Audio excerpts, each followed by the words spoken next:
Sebentar, rupanya dia ketutup. Oke, Mbak Ica. Oke.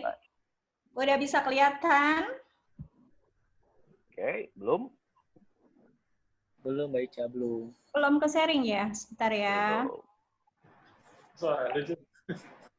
Oh, what's up? Oke, sambil menunggu Mbak Ica juga mungkin sekedar info buat teman-teman, recording version dari video dari sesi masterclass ini juga nanti available di YouTube yang teman-teman bisa akses ya. Nanti kita share informasinya lewat email seperti biasa. Jadi Bentar yang ya. Kok nggak nggak mau? sempat hadir atau mungkin perlu referensi, mungkin nanti bisa ke YouTube channelnya Breakthrough. Jangan lupa subscribe. Terus apalagi kalau di YouTube itu subscribe, like, oh iya, sama pencet tanda ini ya, Ada bintang. tanda bel ya, tanda bintang. Ketahuan banget bukan YouTuber saya. Sebentar. Aku sharing screen tapi kenapa dia nggak mau keluar? Oke, sudah tuh keluar. Hah? Udah? Ini Mbak Ica aneh juga ya. Udah keluar, Mbak. Laptopnya MacBook tapi search-nya pakai Bing beliau, punya Microsoft. Oh ya, udah. Oke. Oke, anyway, silakan Mbak Ica. Thank you Mas Adi. Assalamualaikum warahmatullahi wabarakatuh. Selamat pagi teman-teman semua. Pagi. Pagi, Mbak. Selamat pagi. Apa kabar? Puasa semuanya? Pagi. Alhamdulillah puasa. Alhamdulillah. Senang sekali. Waalaikumsalam warahmatullahi Oh, puasa ya? Puasa. Puasa. Alhamdulillah. Ada yang kerja dari rumah, ada yang di kantor? Di kantor. Dari kantor. Dari rumah.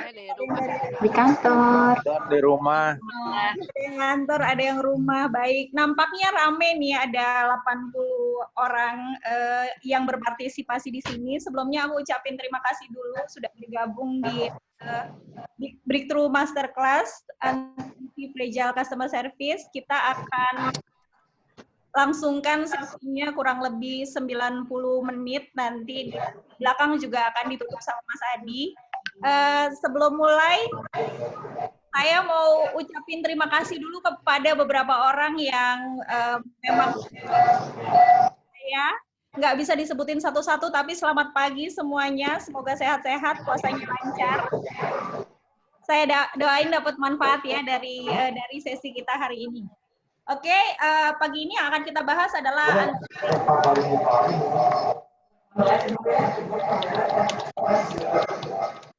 ada belum kemut. Oke. Anti-fragile customer service. Anti-fragile customer service itu apa? Nanti akan dijabarkan selama 90 menit ke depan, tapi saya tidak akan menteorikan semuanya karena nanti kita akan diskusi juga di ruangan ini. Baik, sebelum mulai saya kenalan dulu. Mungkin ada yang belum kenal. Nama saya Ika Cha Ibrahim, certified coach dan mentor dari Marshall Goldsmith Stakeholder Center Coaching, dan dari Loop Institute of Coaching juga. Ouch, sorry, ini kenapa? Dan juga Certified Facilitator dari MTA Learning Academy UK. Hari ini saya akan bahas tentang Anti-Fragile Customer Service. Anti-Fragile itu sebenarnya salah satu teori yang dikeluarkan oleh Nassim Taleb, tapi saya modifikasi untuk Customer Service. Nah, Mas Adi, tolong nanti ketika saya nanya kepada peserta boleh di-unmute atau teman-teman juga boleh ketik langsung di chat dengan gamblang aja kira-kira permasalahan yang dihadapi apa. Nah, sehari-hari saya mentor di tempat Trainers Guild. Tadi Mas Adi udah jelaskan apa itu tempat adalah kawah candera di muka atau tempat belajarnya, inkubatornya para trainer di Indonesia, di mana teman-teman yang kepengen jadi coach atau kepengen jadi trainer, pengen punya modul dan produk jualan yang bagus, boleh gabung di tempat Trainers Guild. Kalau mau tahu tentang tempat trainers ini apa, boleh langsung masuk ke webnya aja, www.tempa.co.id atau www.tempattrainersguild.com. Secara detail di sana ada informasinya tentang tempat. Kemudian sehari-hari saya trainer dan coach yang alhamdulillah tersertifikasi dengan baik dan bantu beberapa perusahaan yang paling panjang dibantuin barengan Mas Adi juga mungkin BPJS, Unilever. Kemudian yang paling panjang banget dari 2012 adalah Toyota Astra Motor, dan di sana saya memberikan materi untuk CS juga, sales juga, dan supervisor plus kepala cabangnya juga. Nah, hari ini kita akan bahas tentang anti-fragile customer service. Anti-fragile customer service. Tapi sebelumnya silakan duduk dulu karena nggak boleh makan, minum, pastikan duduknya nyaman, senyumnya yang manis. Udah siap kita mulai? Siap ya? Siap. Yuk, kalau udah siap, saya mau nanya dulu nih. Siap. Oke, boleh di-unmute? Saya mau nanya dulu. Yang mau sharing silahkan satu-satu. Situasi sulit seperti apa sih yang pernah Anda hadapi sebagai seorang customer service? Situasi sulit kayak gimana yang pernah teman-teman hadapi sebagai seorang? Ada yang mau sharing dulu? Yang mungkin Mbak. Yes, boleh, silakan. Namanya siapa, Mbak, dari mana? Nanti ke Nesho aja. Ada Bunda pernah lihat stempel? Salam kenal. Tapi udah kenal sih sejak 2015 ya. Mbak Ayat, BPJS ya? Iya, betul banget. Dulu tuh Mbak Ika tuh trainer kita di Manajer Muda 2015. Dan nanti kita akan ketemu lagi insya Allah di awal Mei, Mbak.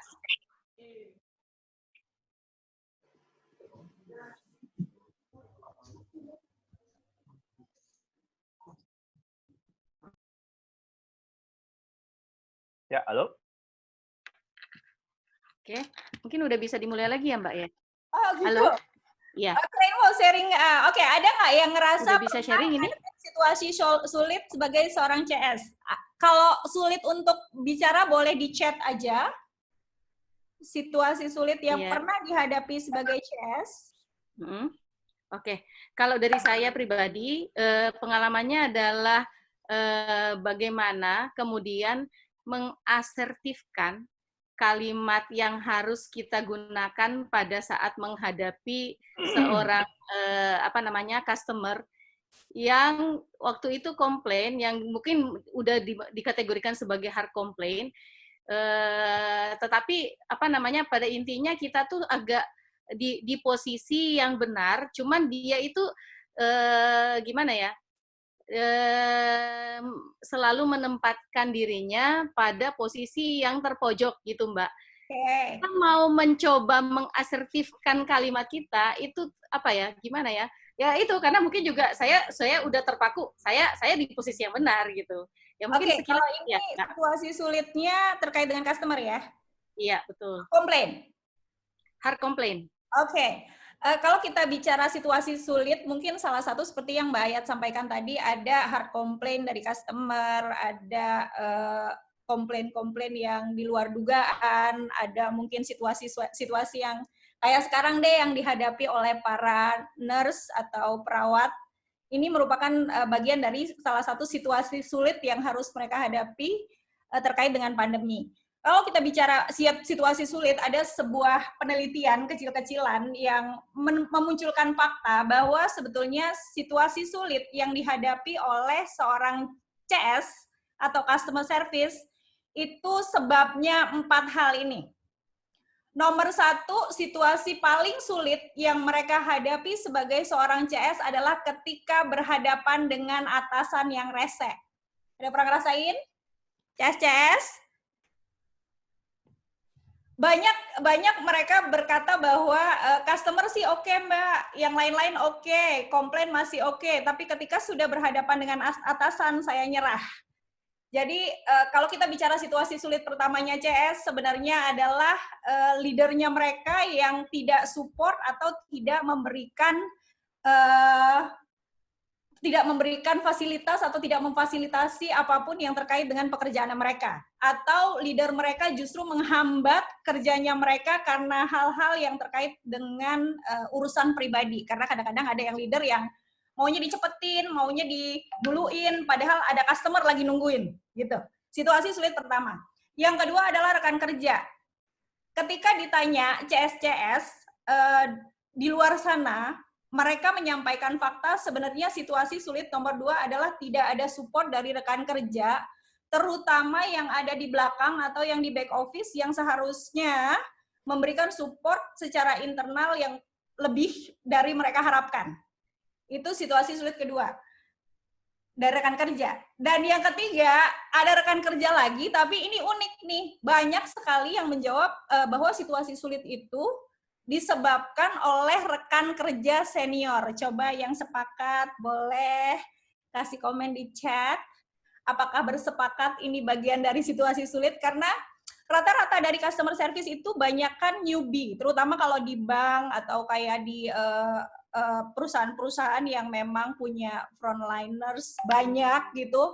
Kebanyakan dari mereka adalah anak-anak baru yang baru-baru lulus, yang baru-baru kerja, dan mereka ngerasa yang membuat hidup mereka sulit sebagai CS adalah rekan kerja senior yang kebanyakan bukan yang ngebantuin tapi malah ngebully, bukan yang ngebantuin tapi malah menghambat, dan kadang-kadang kebanyakan dari mereka nggak mau ngajarin karena takut tersaingi.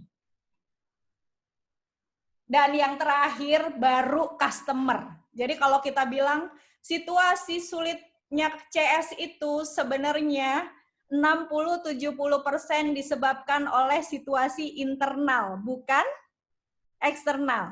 Eksternal kalau mereka punya kemampuan yang bagus secara standar operasi dan prosedur, pasti bisa mereka hadapi. Nah, ketika mereka berhadapan dengan yang eksternal ini, si customer dan atasannya nggak support, rekan kerjanya nggak support, rekan kerja seniornya juga nggak support, keadaan itu sulitnya jadi double.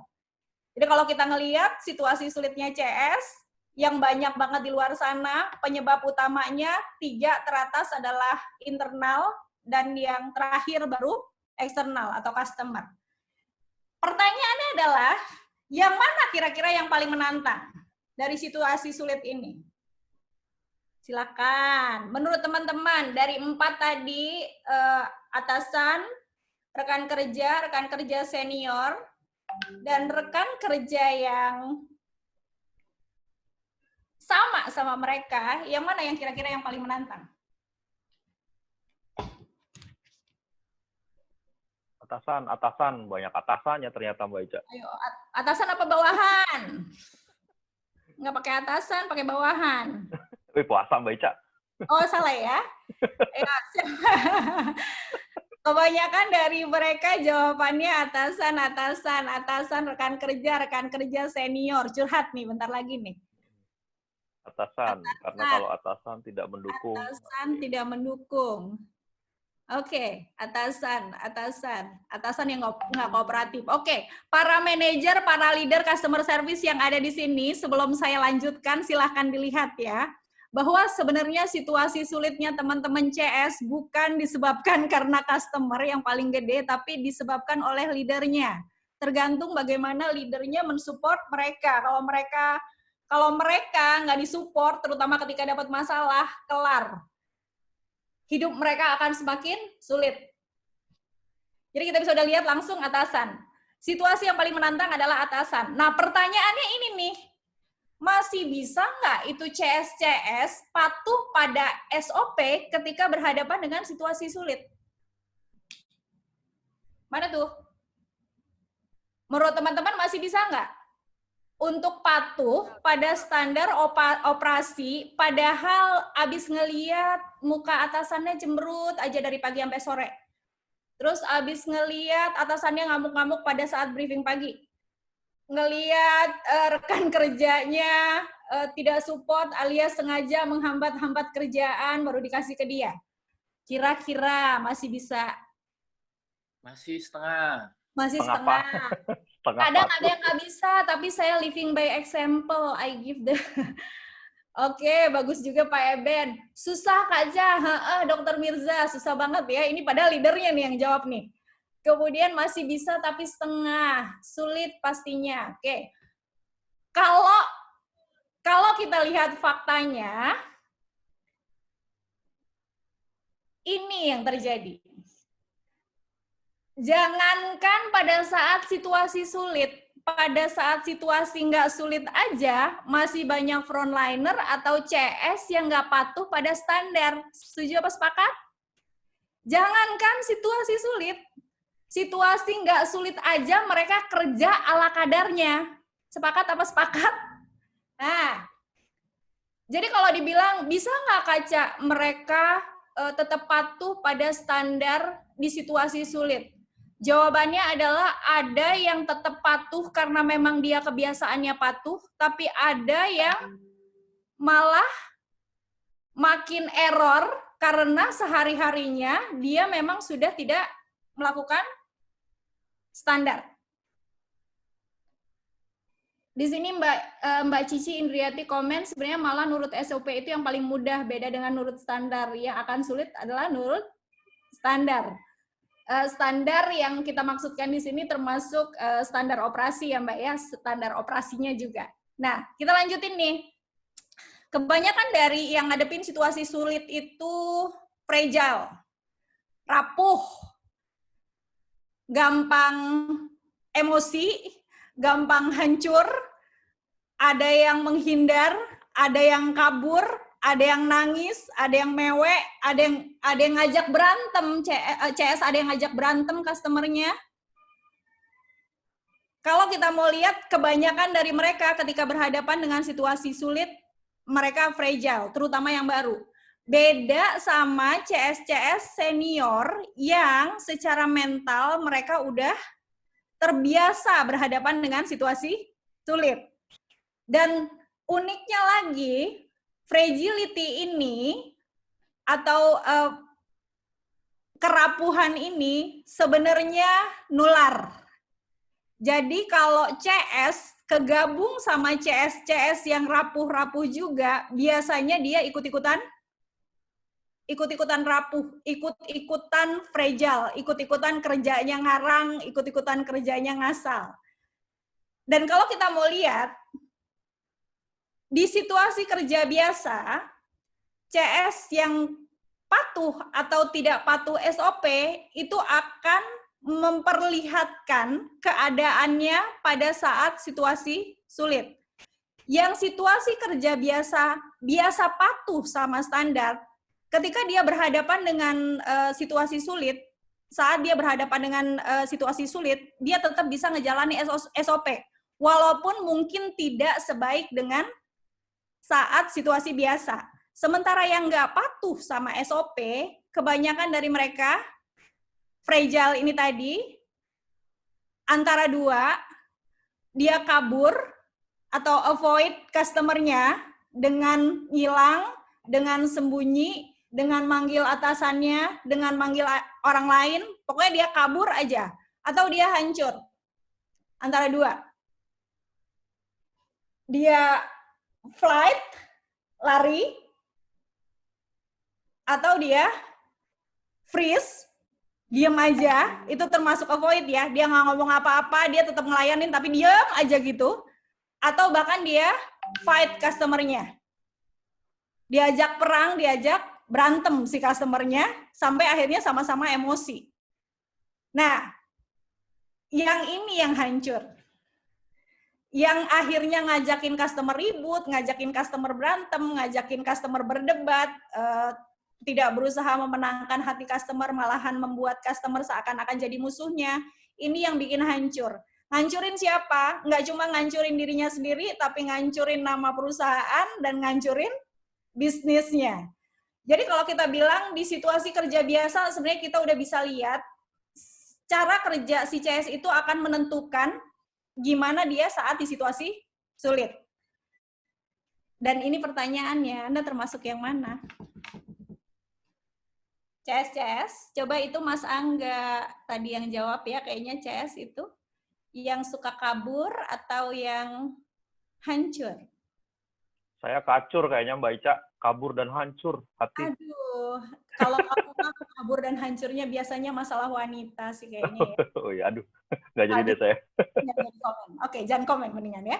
Oke, antara dua nih, silakan refleksi aja diri teman-teman sendiri. Ketika saya berhadapan dengan customer di situasi sulit atau tidak sulit, saya yang mana ya? Yang suka kabur atau mostly hancur? Menghindar atau kabur? Iya, menghindar. Menghindar tuh bisa, kalau dulu nih saya di Bank Mandiri dulu, yang CS yang suka kabur itu adalah ketika nasabahnya baru buka pintu aja, terus dia lihat itu nasabah adalah nasabah yang rese, preketek, nyebelin, dan emang nasabah-nasabah yang banyak sekali permintaannya, udah lihat dari pintu dia nongol, CS-nya langsung ke belakang. Ada aja alasannya, ke toilet kek, kemana kek. Terus kalau dia teller atau kasir, itu kan meja kasir atau meja teller kan tinggi sekali ya. Ketika dia lihat ada customer yang atau nasabah yang agak-agak menyebalkan, biasanya dia langsung ngumpet ke bawah, zlap, menghilang dari pandangan matanya. Dan itu biasanya hanya orang-orang dengan mental tertentu saja yang bisa menghadapi nasabah-nasabah yang modelan kayak gitu. Ya, kita udah bisa lihat di keseharian, kalau Anda adalah leadernya CS, lihat aja kesehariannya. Dia flight, kabur, dia freeze, diam aja, tanpa ekspresi, mukanya lempeng, atau dia ngajak customer-nya fight. Dilihat aja yang mana, itu juga akan nunjukin gayanya dia saat situasi sulit. Oke, kita lanjutin. Ini 3 tipenya. Kalau kita ngomong, yang fragile itu tadi itu yang ketika sedikit saja dikomplain customer, digebrak customer, dimarahin customer, customer permintaannya banyak, mungkin dia tiba-tiba ke belakang ngambil tisu terus terisak. Ada yang seperti ini, mungkin teman-teman yang CS juga pernah ngerasain, tapi katanya sih kalau jadi CS belum pernah nangis itu belum CS. Kalau belum pernah dibikin nangis sama customer, berarti belum sebenar-benarnya customer service. Yang fragile biasanya dia jadi ketakutan, dalam arti ketika dia sudah berhadapan dengan customer tersebut, kemudian mengalami situasi yang tidak nyaman, next time ketika dia harus berhadapan lagi, dia udah ketakutan duluan. Dia udah ketakutan atau dia udah pasang benteng dengan nggak mau ketemu customer tersebut yang pada akhirnya minta tolong rekan kerjanya atau yang lain. Yang fragile juga biasanya keluhannya soal customer banyak sekali. Nggak cuman ngeluhin customer komplain doang, customer banyak dia keluhin, customer begini begitu, semua soal customer dia keluhkan. Yang fragile ini biasanya kalau ada tekanan dikit aja, ada situasi yang di luar dugaan aja, misalnya tiba-tiba kalau kayak di bank, saya contohnya di bank karena saya pernah di bank, antrian jadi panjang, tensionnya jadi tinggi, tegang. Padahal sih semua juga bisa kelar gitu, asal dia mau ngelarin dengan santai-santai aja, dengan slow-slow aja dan ngikutin SOP aja gitu. Yang fragile ini umumnya jadi CS yang kerjanya ngeluh, ngomongin customer, ngomongin teman sendiri, ngomongin bosnya, ang aja, fragile banget. Nah, yang nomor 2 adalah CS yang robust. Robust ini dia kuat, lempeng aja gitu, dihadapin aja, dia bisa ngadepin customer-nya, dia mentalnya juga cukup oke untuk berhadapan dengan customer-customer yang kira-kira ajaib, dan dia juga mampu nyariin solusi untuk si customer ini. Tapi yang robust ini biasanya hidupnya begitu-begitu aja sih. Maksudnya dia cuma sekedar kuat aja, dia cuma sekedar bisa ngadepin customer, bikin customer pulang dengan baik-baik aja, cukup sampai di situ. Ujungnya apa? Bertahun-tahun hidupnya cuma jadi CS aja, nggak berkembang. Dan dia hanya mengerjakan pekerjaan berulang yang begitu aja.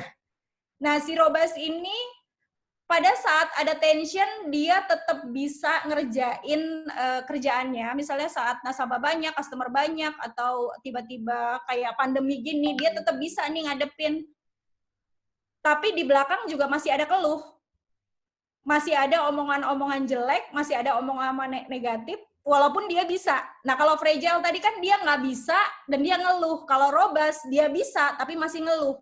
Sementara yang anti fragile, yang anti rapuh, justru dia mencintai atau menyukai keadaan-keadaan yang nggak pasti, keadaan-keadaan yang penuh dengan tekanan, keadaan-keadaan yang di luar dugaan dia, karena hal tersebut atau situasi tersebut dia jadikan alat untuk belajar, untuk bikin dirinya lebih pinter. Untuk bikin dirinya lebih banyak tahu, untuk bikin dirinya lebih mampu, sehingga ujung-ujungnya levelnya dia juga meningkat. Nah, yang anti-fragile ini adalah yang biasanya ketika situasi sulit, dia tetap bisa patuh pada SOP, bisa ngejalanin SOP, bisa redam emosinya, bisa mengendalikan dirinya dengan baik, sampai urusan customer-nya selesai. Sampai sini ada yang mau komentar terlebih dahulu, atau ada yang mau bertanya terlebih dahulu mengenai 3 hal ini? Silahkan angkat tangan. Kata Mas Adi tadi boleh angkat tangan. Begitu Mas Adi? Yap, langsung aja yang mau tanya boleh unmute, kemudian tanya ke Mbak Ica langsung. Atau kalau malu-malu boleh ketik juga pertanyaannya, nanti saya bantu untuk tanyain ke Mbak Ica. Dan ingat, nggak ada yang namanya pertanyaan bodoh ya Mbak Ica ya? Semua nanya boleh. Iya. Yang nanya itu justru yang pintar. Nggak ada yang namanya pertanyaan bodoh. There's no such thing as a stupid question. So feel free to pop the question. Feel free to... Karena saya gara-gara tadi dibilang kalau yang nanya pintar, saya langsung pengen nanya nih. Do you have any question, Mas Adi? Sambil nunggu yang lain kali ya. Oke. Mungkin aku nanya Mbak Ica, tadi kan ada 2 reaksi itu ya, kabur sama hancur. Kalau misalnya kita dihadapkan karena 2 pilihan itu, mana ya Mbak Ica yang sebaiknya, ya bukan sebaiknya kita pilih ya, yang menimbulkan less damage lah, yang menimbulkan kerusakan paling parah itu mana yang dianjurkan sama Mbak Ica untuk diambil Mbak Ica? Kalau tadi sebenarnya aku nyebut 3 ya. 3-nya itu ada yang avoid atau dia flight. Flight, freeze, sama fight ya kalau nggak salah ya. Dia flight, dia freeze, dia fight. Yang biasanya flight ini yang benar-benar fragile, yang benar-benar tukang kabur, dan ini sebenarnya yang kabur ini dia merugikan diri sendirinya lebih banyak, walaupun perusahaan atau institusinya rugi juga karena kelakuannya dia, tapi sebenarnya rugi paling gedenya adalah rugi di dirinya sendiri. Kalau dia semakin sering flight, semakin sering avoid, semakin sering kabur, sebenarnya dia nggak bakal pintar. Karena jadi CS itu, pinternya justru dari seringnya atau jam terbangnya dia ngadepin customer. Semakin sering dia ngadepin customer, dia semakin pintar. Dan semakin sering dia kabur, sebenarnya semakin mudah juga dia hancur. Tapi yang ini hancurnya diri sendiri. Nah, kalau kita mau lihat dari sudut pandang diri sendiri, mungkin dia, ya udahlah ya, nggak ada ruginya gitu, terserah gue aja gitu kan. Nah, sementara yang hancur tadi, yang hancur beneran, itu yang ngajakin customer fight atau freeze. Yang freeze dia ada tetap di depan nasabah kan? Atau ada tetap di depan customer, tapi lempeng gitu mukanya. Judes, jutek.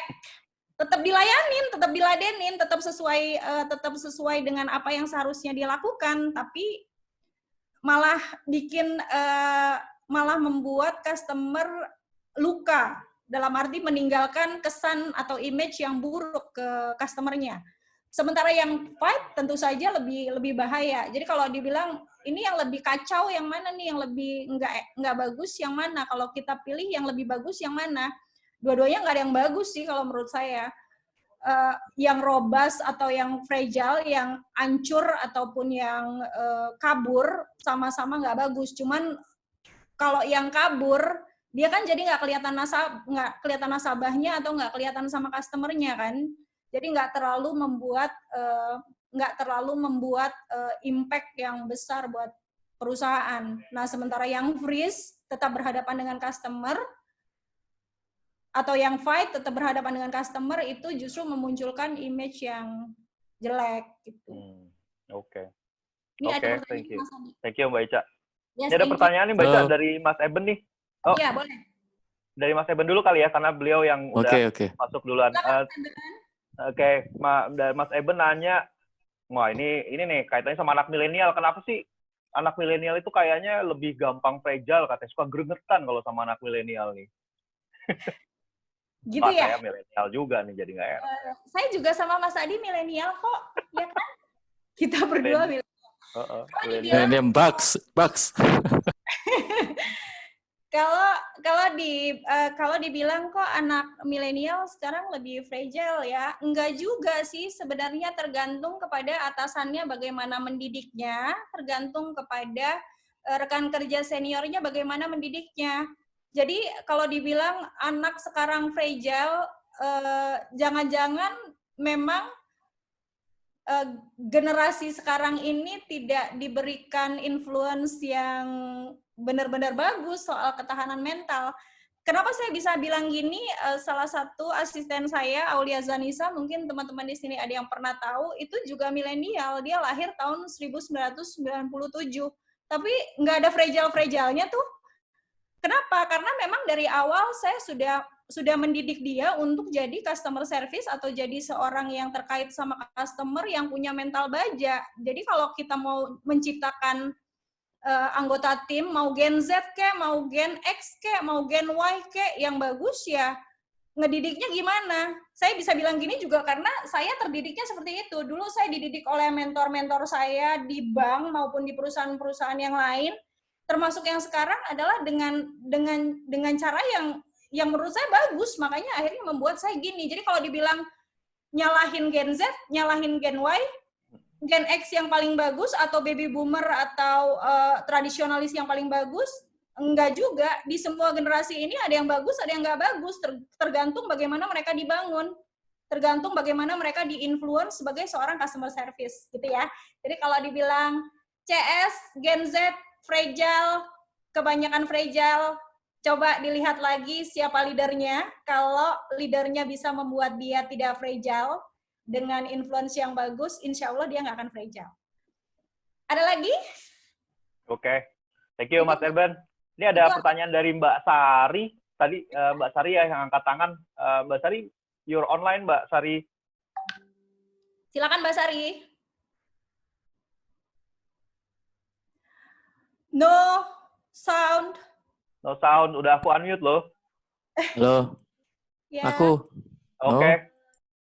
Oke, kayaknya Mbak Sari enggak. Ini boleh langsung aja Mas dengan Mas siapa? Silakan Mas Dodi mau nanya. Mas Dodi ya. Halo, Ca. Yes. Manggil Ibu apa Mbak nih? Ica aja ya. Boleh, Ibu boleh, Mbak boleh. Asal jangan tante aja lah ya. Asal jangan tante-tante. Ya, kawan lama nih, kawan di Depok.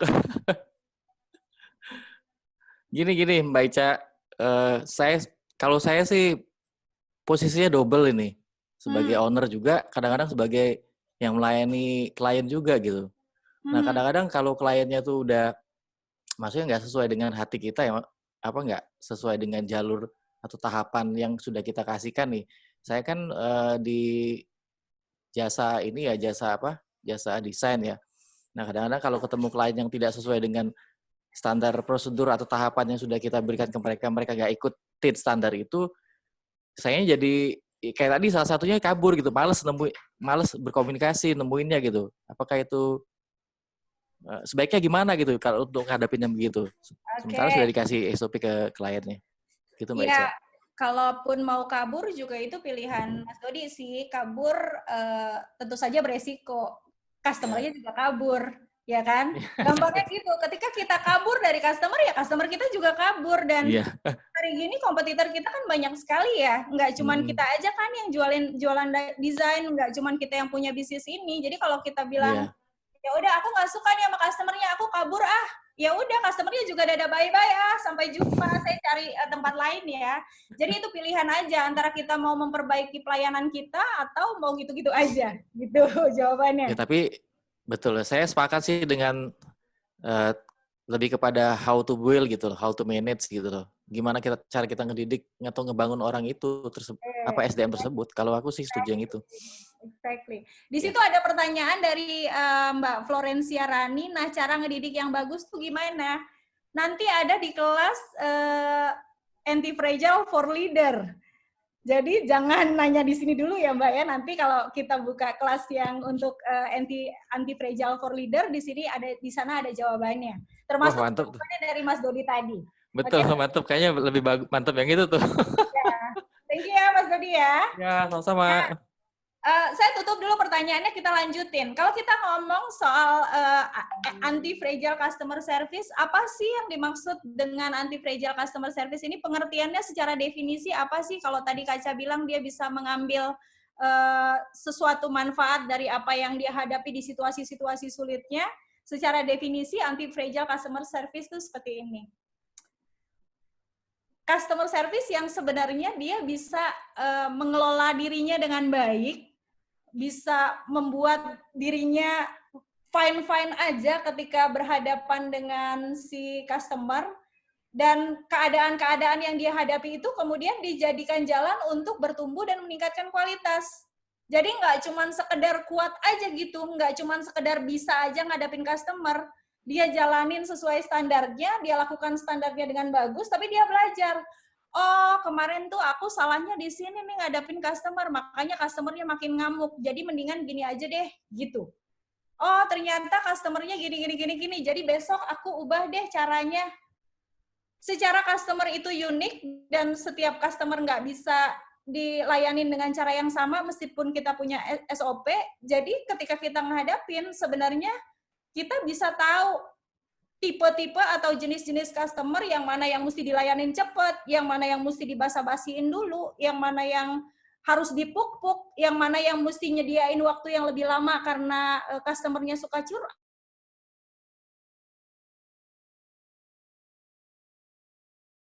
Halo? Mbak Ica? Wah, kayaknya Mbak Ica. Oh, oke, sorry. Boleh diulang Mbak Ica? Tadi kayaknya agak freeze deh. Oh ya? Atau koneksiku aja ya? Yang lain enggak? Atau yang apa lain jadi? Enggak. Oh, oke, berarti saya berarti. Sorry. Lancor. Oke, sorry, maaf. Sepertinya Mas Adi mesti ganti provider internet ya. Oke. Nah, bertumbuh berkembangnya dari situ. Kayak gini, misalnya saya contohin. Saya dulu di awal-awal jadi customer service, saya suka galau. Ini di SOP saya mesti jalanin gini, tapi ternyata nasabahnya begitu. Ini saya mesti basa-basi, nanya kabar, tapi ternyata nasabahnya lempeng. Di saat kayak gitu saya justru belajar, oh ternyata tipe nasabah itu ada berbagai macam jenis ya, bahkan dari cara jalan, dari cara berdiri, dari cara dia ngomong, bahkan dari dia buka pintu aja semuanya udah bisa diketahui. Saya bisa hadapi dengan cara yang seperti apa. Saya bisa ngadepin nasabah atau customer ini dengan bagaimana, hanya dengan berhadapan dengan dia 1 kali, 2 kali, 3 kali, oh belajar. Akhirnya saya bisa bertumbuh, oh besok-besok kalau ketemu nasabah model gini atau customer model gini, saya gini ya.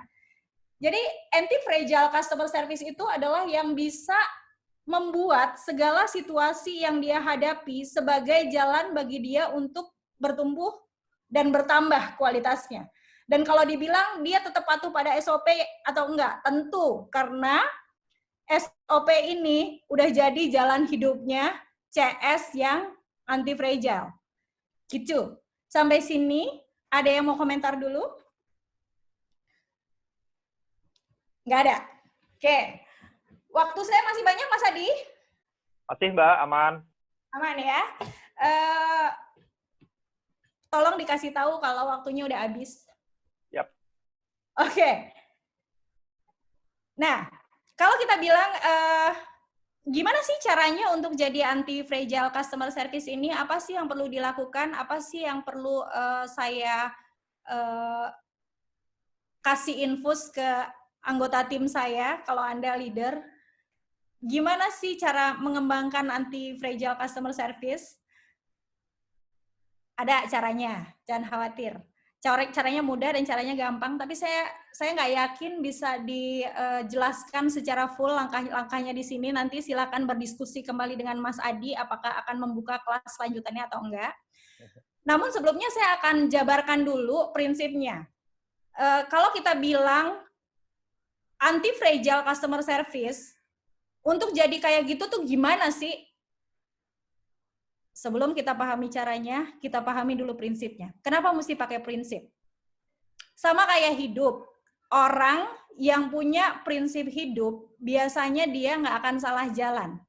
Seseorang yang memiliki prinsip hidup, biasanya dia akan berpegang teguh pada prinsipnya dan jalan sesuai dengan prinsipnya, sehingga ketika dia melakukan sesuatu, yang dia lakukan benar.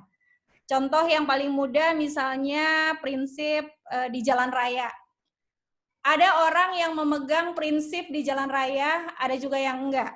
Ada yang di jalan raya seenaknya, naik trotoar, langgar lampu merah, ada juga yang enggak. Ada yang megangin prinsipnya, ada yang enggak.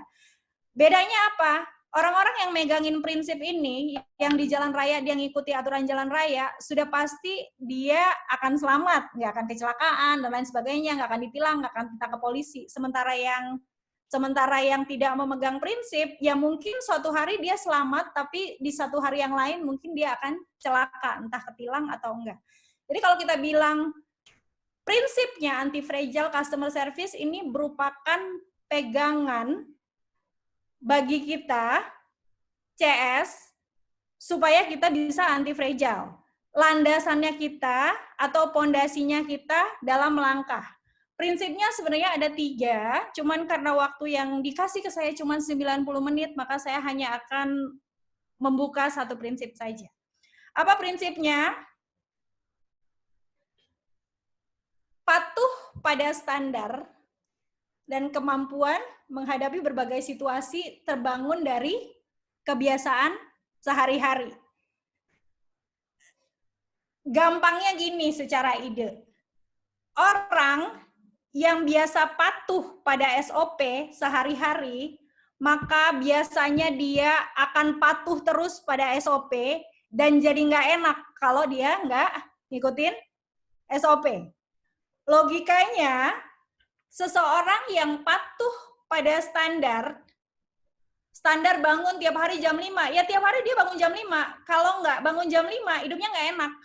Setiap hari dia patuh nih olahraga, dia nggak olahraga, bodinya nggak enak. Kayak saya misalnya, 2 minggu, 3 minggu gitu, nggak baca buku, rasanya nggak enak, karena ngebangun kebiasaan baca itu ya setiap hari gitu. CS pun kita bisa lihat sehari-hari, yang biasa patuh pada SOP yang ditetapkan oleh perusahaannya, maka dia akan terbiasa seperti itu, dan ketika dia berhadapan dengan situasi sulit, hidupnya akan baik-baik aja dan aman-aman aja, SOP tetap jalan, dia tinggal ngadepin keadaan tersebut. Ini pertanyaannya, kalau mau ngecek. Seberapa sering Anda melanggar aturan di kehidupan? Coba. Enggak. Berapa sering melanggar aturan? Ayo, ngaku. Gampangnya gini deh. Seberapa sering nggak sakit, cuman flu-flu doang. Terus bilang ke kantor, saya sakit. Terus ke dokter, periksa, bawa surat dokter. Padahal sih biasa aja gitu. Masih bisa jalan, masih bisa kerja. Cuman perlu tisu doang untuk menghadapi flu-nya hari itu. Tapi memilih untuk ada di rumah. Seberapa sering naik trotoar kalau naik motor? Seberapa tuh? Kadang-kadang kalau di jalan raya suka bandel. Tuh, seberapa sering melakukan hal-hal yang sebenarnya di kantor ada aturannya nih, pulangnya misalnya jam 5. Tapi udah kabur duluan karena bosnya nggak ada gitu. Seberapa sering? Nggak pakai helm tuh. Banyak yang gitu Kak, kata dokter Mirza. Jujur banget deh efek puasa. Jujur banget deh efek puasa. Jadi jujur ya karena puasa. Kalau kita mau ngecek dari prinsip tadi, seberapa patuh sih kita terhadap SOP kita di kantor. Ngeceknya gampang, cek aja patuh nggak kita pada kebiasaan kita sehari-hari. Patuh nggak kita bayar pajak? Ayo Pak Adi, bayar pajak patuh nggak? Wah, saya rajin Mbak Ica, walaupun kurang bayar terus. Ini nomor 1 ya. Nomor 2 ini. Sehari-hari level pelayanan saya hanya sebatas SOP atau ternyata di atasnya SOP. Itu bisa dilihat, coba dicek di diri sendiri. Saya tuh level pelayanannya di bawah SOP, hanya sebatas SOP aja, atau saya extra mile. Pun ini akan menentukan perilaku kita pada saat kita berhadapan dengan situasi sulit. Kalau level pelayanan kita hanya sebatas atau di bawah SOP, ketika situasi sulit udah dipastikan kita udah ketar-ketir duluan. Karena kita nggak paham, yang biasa aja SOP-nya kita nggak paham, kita nggak lakukan, gimana yang sulit gitu. Udah kocar-kacir pastinya. Cek lagi dirinya. Saya, dalam keseharian saya, kantor saya punya SOP, level pelayanan saya, sebatas SOP itu atau di atasnya ya? Dan ini cek lagi, saat berhadapan dengan situasi sulit, seberapa sering sih kita menghindar, kabur, hancur?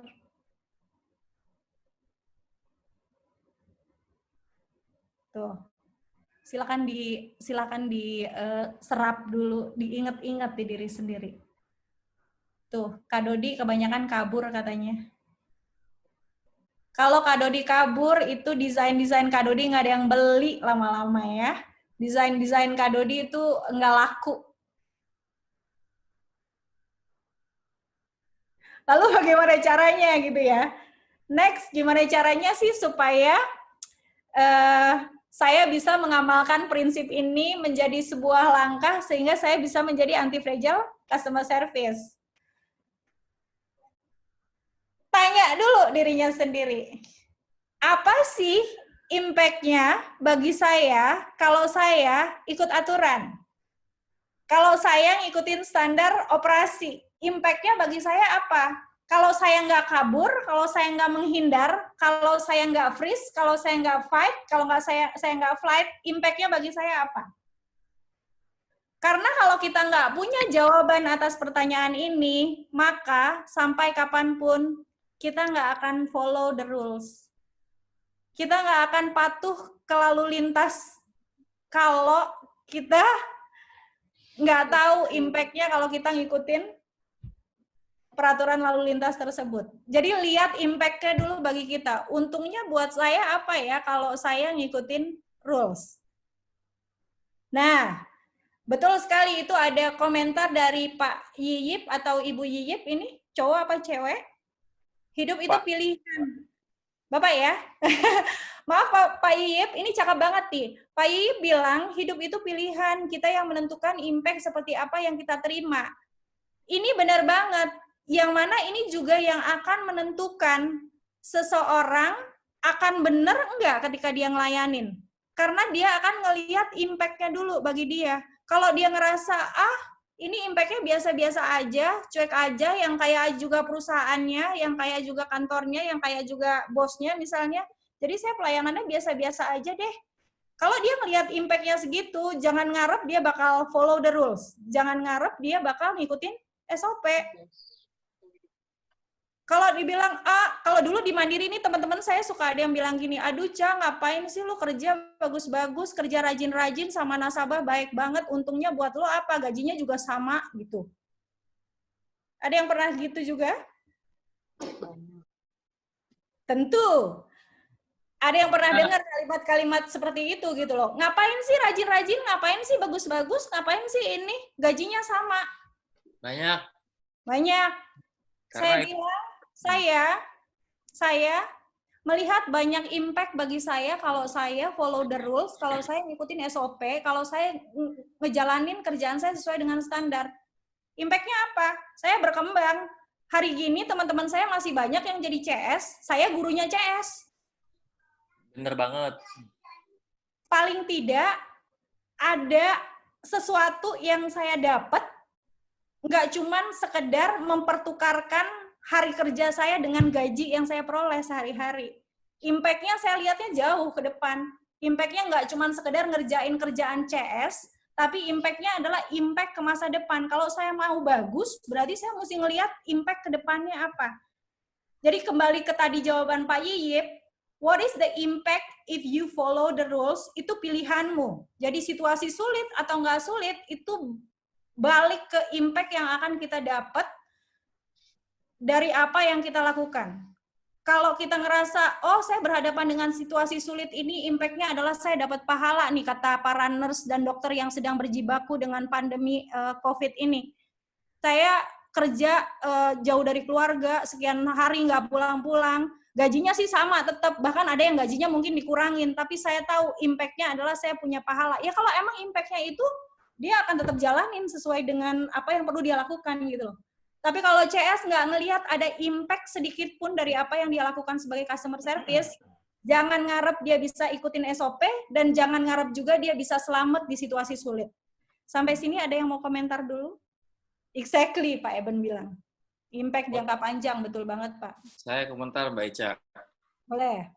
Ya, bener itu. Orang yang selalu mengatakan, ngapain sih kayak gitu, gajinya sama. Itu orang yang mengkerdilkan diri, tau nggak? Betul sekali.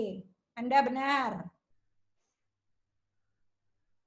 Tapi banyak sekali ya CS yang seperti itu gitu, yang mereka yang Betul. Yes. Saya sampaikan tadi banyak. Betul.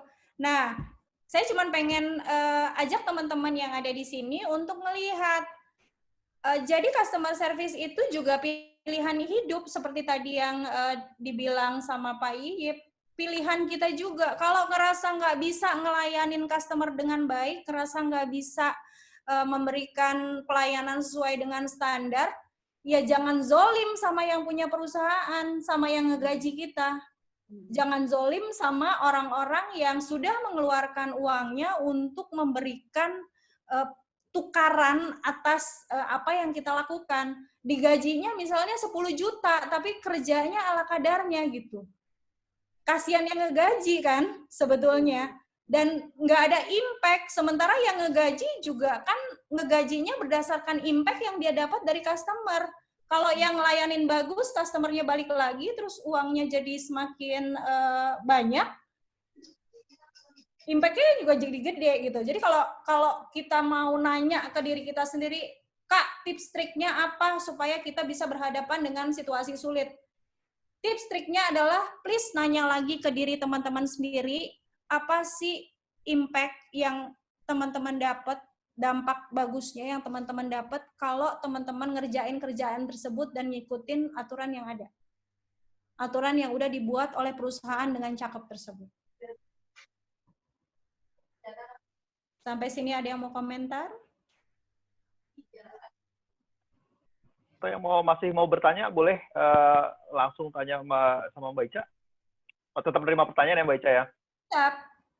Ya. Saya ada pertanyaan titipan nih Mbak Ica. Tapi nanti saya yang nanya semua nih nanti nih. Boleh. Sambil nunggu, nggak apa-apa ya? Sambil nunggu yang lain. Ini titipan dari istri saya sebetulnya. Kebetulan yang bersama lagi hamil nih ya. Dia tanya, kalau misalnya reaksi kita itu nggak bisa dipengaruhi sama pikiran kita dalam arti hormonal gitu, karena mungkin kalau orang hamil kan lebih sensitif gitu ya. Karena berapa kali saya juga ngalamin tuh ngelihat CS-CS yang dalam kondisi hamil dan nggak tahu kenapa saya juga kayaknya nggak ngomong sesuatu yang ini, tapi tiba-tiba kayaknya sedih gitu. Nah pertanyaan dia tuh, kalau yang kaitannya sama hormonal gimana ya cara ngontrol supaya nggak terlalu fragile gitu, karena ya itu kecenderungan orang yang lagi hamil katanya lebih fragile katanya gitu. Ya, katanya begitu ya. Walaupun saya tidak sepenuhnya sepakat, karena kalau sudah balik ke kerjaan ya seharusnya masing-masing dari orang punya tanggung jawab untuk mengendalikan dirinya sendiri supaya hormon yang manja itu tadi tidak dimenangkan. Ya, tiba-tiba muncul mungkin boleh, tapi mungkin ada cure dengan ke belakang dulu, mungkin tarik napas dulu, kemudian balik lagi udah baik-baik aja gitu. kerjaan CS itu kerjaan soal responsibility yang gede banget terkait dengan bukan apa yang dijual, bukan jasa apa yang dikasih, tapi gimana ngejagain orang yang dihadapin. Jadi mostly memang tentang perasaannya. Nah, pertanyaannya gimana CS bisa bisa ngejaga perasaan customer-nya dengan baik kalau dia sendiri nggak bisa ngejagain perasaannya. Kalau soal hormonal, saya nggak bisa ngasih jawaban yang benar-benar pas, karena masing-masing orang kan secara hormonal beda-beda ya. Ya.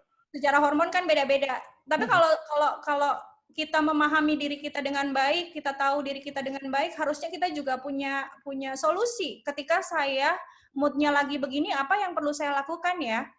Contoh ada yang suka dengan mudah terpancing emosi customer ketika customer ngamuk-ngamuk. Ya udah, kalau bisa untuk tidak terpancing dengan misalnya ke belakang dulu, jeda dulu, tarik napas dulu, lalu kembali lagi sudah netral, itu bagus gitu. Jadi masing-masing orang harus menemukan sendiri obat yang baik bagi dirinya untuk menetralkan diri. Karena ketika CS nggak netral perasaannya, bagaimana dia bisa menetralkan perasaan customer yang lagi emosi. Ya, benar banget itu Pak Edi jawab, ada internal locus of control. Bagaimana pusat kendali internalnya dia bisa dia kelola, supaya dia bisa dapat solusi sendiri atas apa yang perlu dilakukan. Nah, sekali lagi ini soal jam terbang. Kalau kita nggak terbiasa untuk menghadapi customer, kebanyakan kabur, kebanyakan menghindar, ya situasi apapun nggak enak. Honestly, saya juga ibu-ibu yang pernah hamil, pernah melahirkan, dan pernah punya anak, tapi saya tidak pernah mengatasnamakan hormon saya untuk memberikan perilaku negatif kepada customer. Ya udah jalanin aja, bahkan lagi hamil gede 9 bulan saya masih kerja, karena kalau dulu di Mandiri 2 minggu sebelum melahirkan masih boleh kerja, saya tetap layanin customer dengan biasa, dengan hati yang netral, karena saya sadar bahwa yang saya hadapin si customer bukan soal produk yang saya jual, karena bank itu banyak, yang jualan produknya sama itu banyak, yang jual macam-macam barang banyak, yang jual jasa banyak banget gitu kan. Bukan soal produknya mah sama deh, tapi soal uniqueness-nya saya bisa bilang gini, teman-teman jadi CS boleh cek dirinya, customer tuh ngelihat teman-teman sebagai apa gitu. Dan itu sebenarnya level dari pengelolaan dirinya teman-teman, atau seperti tadi Pak Edi bilang, internal locus of control-nya teman-teman. Di sini Mbak Ica, benarkah jika ada customer mau bicara dengan manajer or supervisor-nya, terus staff-nya bilang sesuai prosedur tidak bisa, sebenarnya bolehkah manajer atau supervisor melarang staff-nya jika ada customer yang ngamuk-ngamuk terus bicara ke manajer untuk escalate, tapi staff-nya tidak dibolehkan bicara sama supervisor dan manajernya? Gini, customer service yang baik adalah customer service yang bisa mencari solusi sendiri atas permasalahan yang dia hadapi di lapangan, sesulit apapun itu, sebelum dia langsung lari ke supervisor atau manajernya. Kalau customer service ujuk-ujuk langsung nyari supervisor atau manajer, bisa dipastikan dia fragile, tukang freeze atau flight.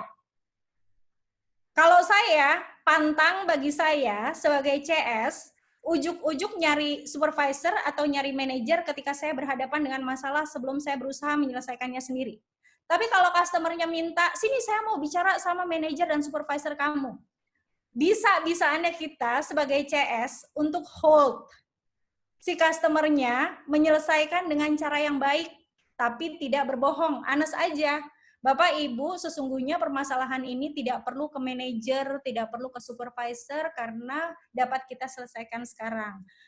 Tapi kalau dia tetap maksa, pengen bicara sama manajer atau supervisor, ya tanya supervisor sama manajernya, mau nggak ngadepin customer-nya? Kalau nggak mau, ya jangan dipaksa. Tapi kalau memang sudah harus eskalasi karena permasalahannya sudah cukup berat, ya supervisor dan manajernya juga jangan avoid, jangan sembunyi, hadapin.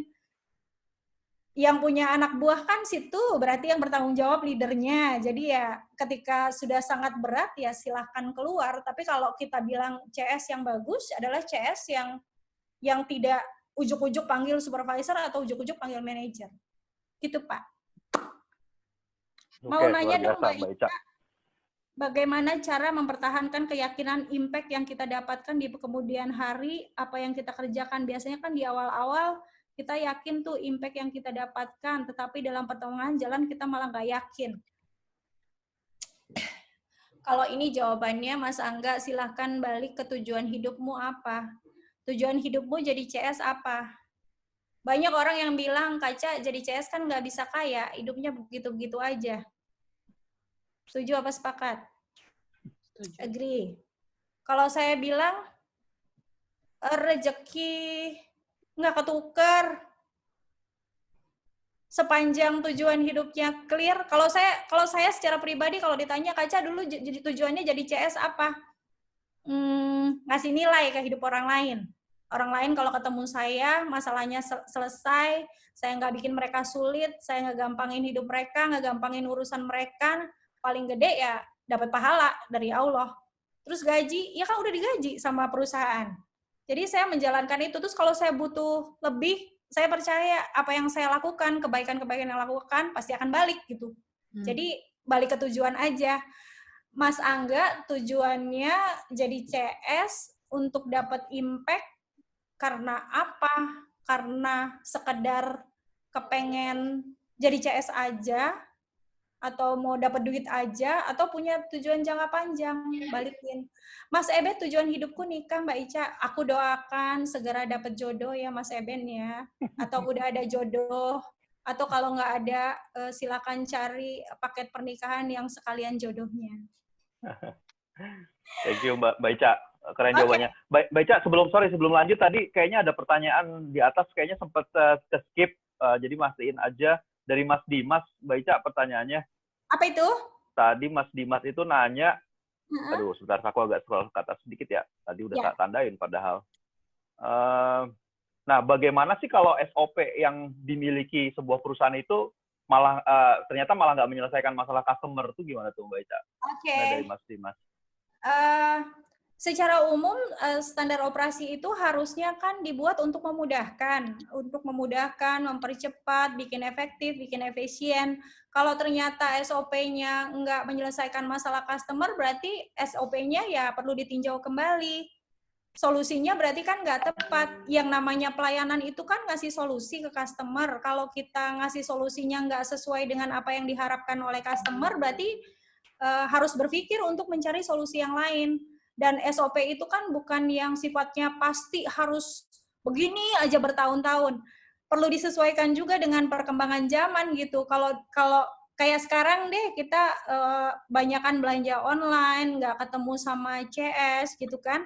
Mungkin SOP beberapa perusahaan akhirnya perlu diubah yang terkait dengan online ini, nggak bisa tetap pasti. Jadi kalau SOP-nya Mas Dimas tidak menyelesaikan masalah customer, monggo silahkan minta untuk ditinjau kembali SOP-nya Mas Dimas. Gitu Mas Adi. Oke, thank you Mbak Ica. SOP yang jelas bukan dokumen mati ya Mbak Ica ya, yang bakalan gitu terus sampai dari perusahaan buka sampai tutup. Enggak. Jadi harus selalu direview secara kontinu, ditingkatkan supaya lebih baik sesuai dengan kondisi dan situasi yang ada ya Mbak Ica ya. Betul. Standar operasi kan ada standar operasi yang dasar ya, yang basic banget. Contohnya yang basic banget deh kalau di bank. Berdiri, terus salaman sama customernya. Kalau sekarang kan udah nggak boleh salaman nih, lagi pandemi gini ya kan. Kalau dulu kan berdiri, senyum, salam, sapa, salaman sama customernya, memperkenalkan nama, terus nanya nama customernya. Ada SOP dasar yang mana SOP itu belum terkait dengan solusi. Jadi SOP yang memang baru SOP dasar pelayanan aja. Tapi ada juga standar operasional yang memang itu berupa solusi. Tapi kebanyakan SOP yang terkait dengan solusi ini harusnya agile ya. Karena nggak setiap customer bisa diselesaikan masalahnya dengan cara yang sama kan. Jadi mesti ada standar yang kalau begini terus gimana kalau begitu, terus gimana gitu. Jadi perusahaannya ya mesti mikir lagi solusi-solusi yang praktis untuk mereka supaya bisa menyelesaikan permasalahan customer. Kalau nggak menyelesaikan permasalahan customer, berarti SOP itu nggak ada gunanya dong. SOP doang gitu. Gitu ya, Mas ya? Mantap, Next. Kak Ica. Ini ada pertanyaan lagi nih, Kak Ica. Atau mau langsung lanjut dulu, atau mau kita hold dulu pertanyaannya? Boleh, satu lagi ya. Satu lagi, boleh. Ini dari Mas Yusuf nih. Dari Mas Yusuf, pertanyaannya adalah, atasan nggak mau nemuin customer, tadi sebetulnya udah sempat di-mention, tapi nggak apa-apa, mungkin ditekankan lagi. Atasannya nggak mau nemuin customer, padahal dari perspektif si CS, itu ini masalah yang memang di luar kapasitas dia, yang memang harus di-escalate gitu. Tapi ternyata atasannya nggak mau gitu. Itu gimana tuh? Ini kayaknya yang fragile atasannya nih kayaknya ya. Iya, kayaknya atasannya kita ajak untuk ikut kelas anti fragile leader ya. Kalau atasannya nggak mau ketemu sama customer ya nggak apa-apa, tapi minta sama atasannya solusinya apa Pak bagi customernya. Soal ketemu atau nggak ketemu itu kan soal fisik ya. Sementara customer kan yang dia butuhkan solusi. Jadi kalau misalnya customernya tetap dapat solusi walaupun atasannya nggak ketemu, ya menurutku nggak masalah juga sih. Nggak. Kalau aku dulu nggak apa-apa deh, Bapak nggak ketemu sama nasabahnya, that's okay gitu. Aku aja yang ketemu sama nasabahnya. Tapi apa nih yang kita bisa kasih ke nasabahnya supaya nasabahnya adem misalnya gitu. Jadi kita juga mesti bawa solusi meskipun dia nggak mau ketemu. Nggak apa-apa juga kalaupun atasannya memilih untuk tidak ketemu, ya that's okay. Tapi ketika atasan tidak mau bertanggung jawab atas kesalahan atau atas permasalahan anggota tim, jadi menurutku itu atasannya perlu dipertanyakan juga kredibilitasnya. Oke. Thank you, Mbak Ica. Oke, kayaknya kita lanjut dulu, Mbak Ica, atau? Ya, boleh, kita lanjutin dulu ya. Lanjut dulu ya, nanti pertanyaannya saya tetap kita hold, tapi masih kita akan tanyain nanti. Jangan khawatir, saya tetap pantau pertanyaannya. Iya. Lanjutin ya. Oke. Nah, selanjutnya nih ada practical step, ada cara gampang untuk jadi anti fragile customer service. Practical step-nya tuh ada 5. Saya biasa nyebutnya tuh BRAVE. B-R-A-V-E. Brave kalau di bahasa Inggris artinya berani. Ini dapat dari mana, Kaca? Ini dapat dari experience-nya saya sebagai seorang CS dari tahun 1998. Untuk jadi anti-fragile customer service itu mentalnya harus berani dulu gitu, harus brave dulu. Nah, brave ini saya udah buat jadi langkah kunci atau jadi practical step yang bisa teman-teman lakukan secara mudah. Saya akan jabarin satu persatu. Yang pertama adalah be prepare for whatever happens. CS itu kudu harus siap apapun yang terjadi. Maksudnya gimana? Dunia customer service itu dunia penuh kejutan. Adem-adem aja hari itu pagi buka kantor aman, situasi aman, semua aman. Tiba-tiba ada customer datang ngamuk, gebrak meja, lempar-lempar barang. Mungkin aja terjadi gitu.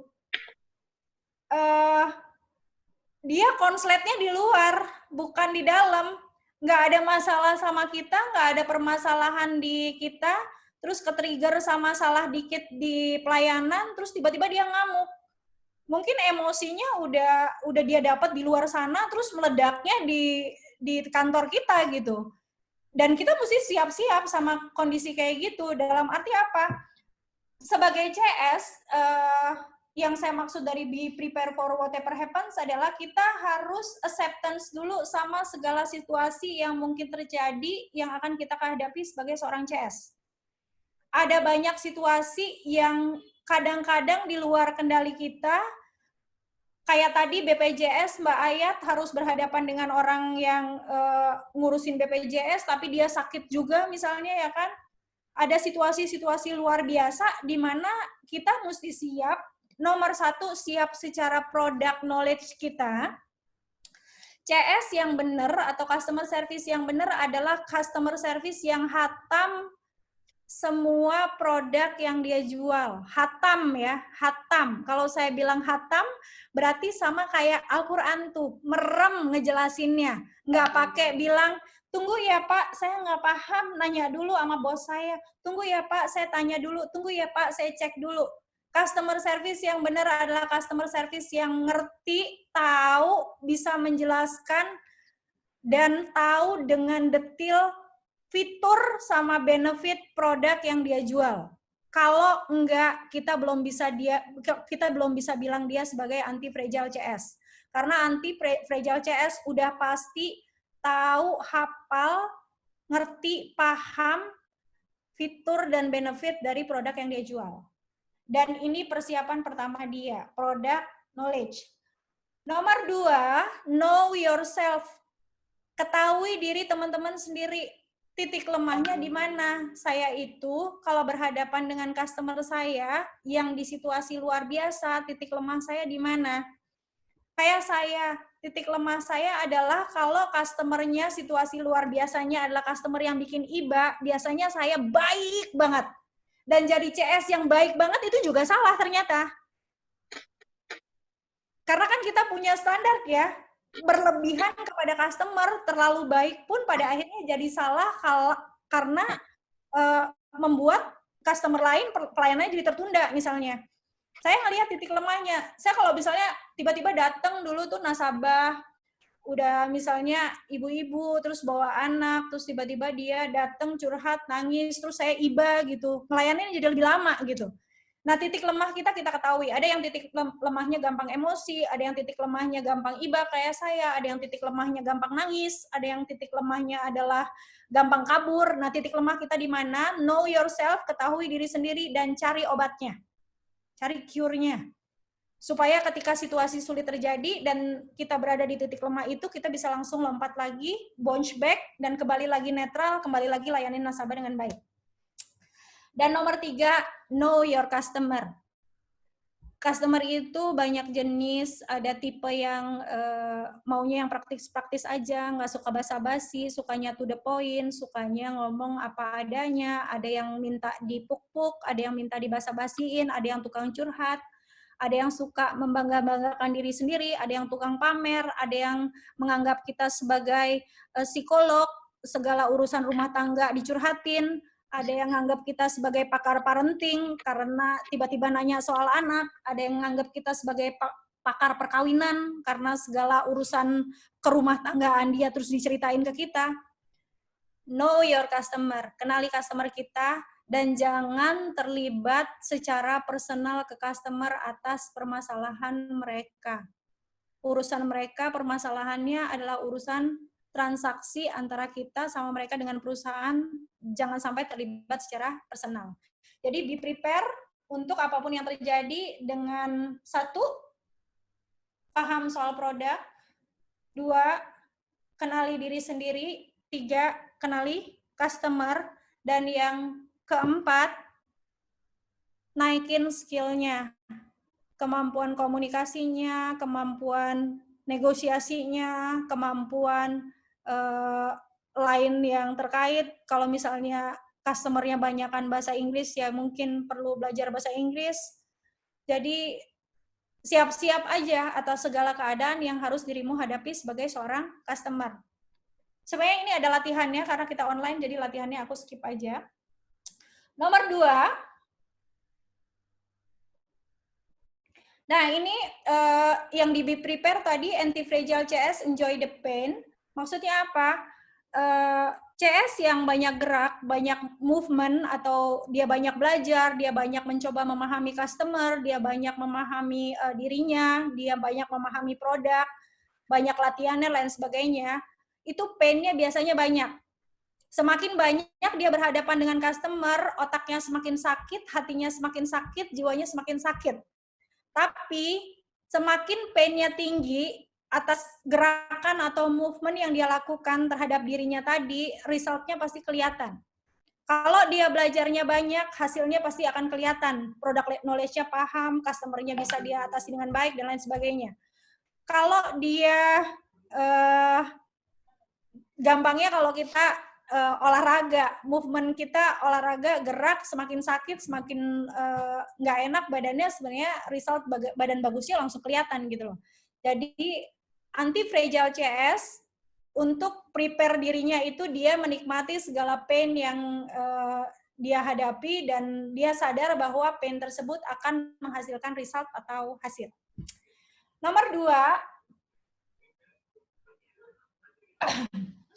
Nomor 2-nya ini kenapa acknowledge ya? Harusnya nomor 2-nya respect. Ini terjadi kesalahan rupanya.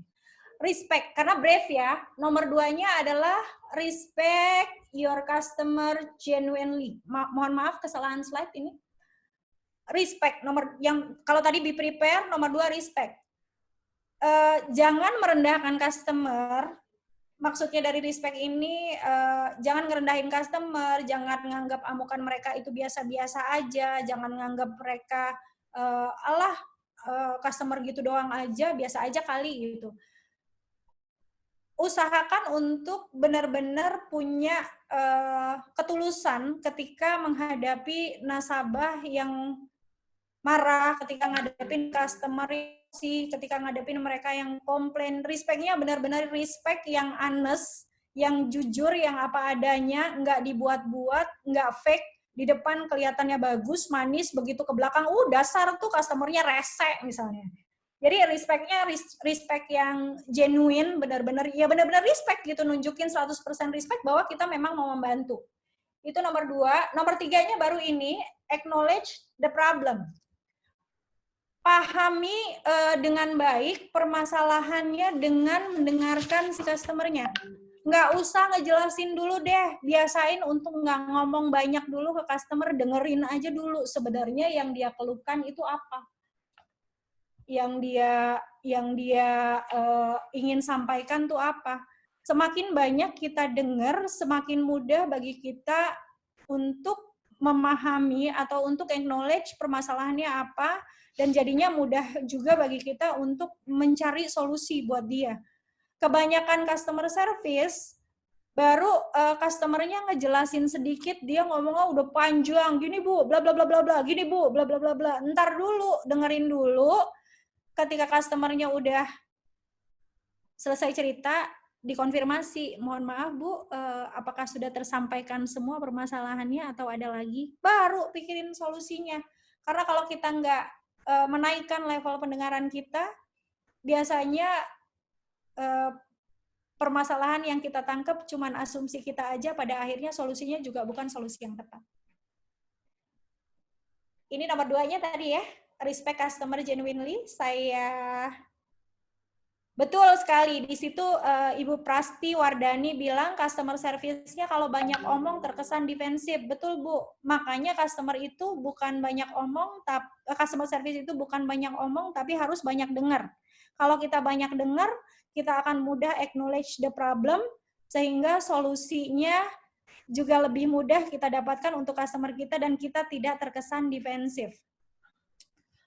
Nomor 4, verify the resolution. Diverifikasi, dicek ke bagian-bagian terkait, apakah solusinya ini cocok nggak untuk nasabahnya. Kalau kemarin udah dikasih solusi ini ternyata nggak tepat, dikasih solusi baru, apakah sesuai.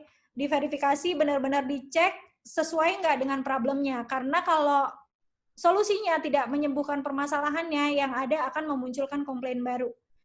Usahakan setiap solusi bagi customer itu benar-benar solusi yang tepat dan sesuai atau menyelesaikan permasalahannya dia. Ingat ya, menyelesaikan permasalahan. Dia nggak balik lagi, ngamuk lagi gitu. Selesai, udah, kelar. Besoknya dia datang lagi udah manis, kalaupun muncul masalah baru udah beda cerita.